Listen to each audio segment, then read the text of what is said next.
A new report tonight raising questions over fraud investigations into kickbacks in state Medicaid programs. That report exposing a small mistake from decades ago has sparked debate over who has the authority to investigate those allegations. Well, now the State Department of Human Services is asking the legislature to change the definition of fraud to explicitly include kickbacks. But as investigative reporter Kirsten Swanson explains, the new report argues DHS has had that authority all along. The legislative auditor just finished a review of how DHS investigated allegations of kickbacks in the autism program. The nonpartisan office found the state generally did a good job of vetting complaints about providers, but a mistake in a rule written 30 years ago stopped one investigation in its tracks. In the fight against Medicaid fraud in Minnesota, the state's autism program is one of 14 services in the spotlight. Since 2020, the number of providers tripled. Also on the increase, complaints to the Department of Human Services Inspector General. This special review from the Office of the Legislative Auditor found the OIG closed one of those complaints that accused a provider of offering kickbacks.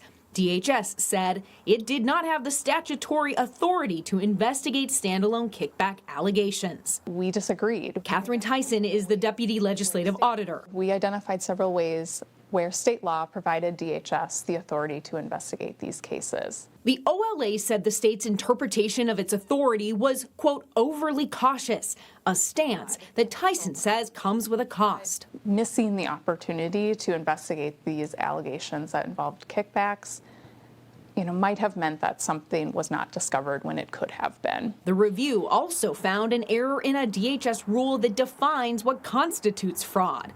The rule, written in 1995, actually excluded kickbacks.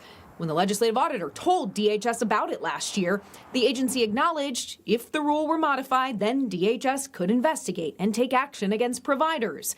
But it didn't make any change. It's very rare that this happens. DHS Commissioner Shireen Gandhi addressed the report Tuesday at an event with Governor Walz in St. Paul. We are pursuing putting fraud into statute. That's in our package this year. Why wouldn't DHS just make the rule change and give yourselves the authority?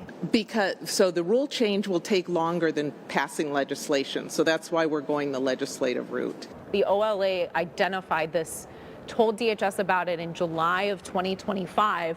DHS acknowledged that, yes, if we changed the rule, we would have that authority. Why is it taking so long for DHS to make these changes? Yeah, thank you for that question.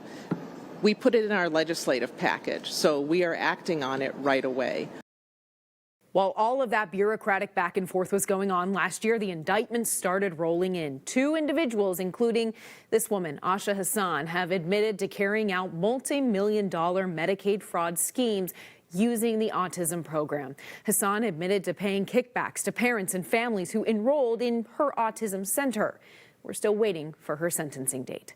Kirsten Swanson, 5 Eyewitness News.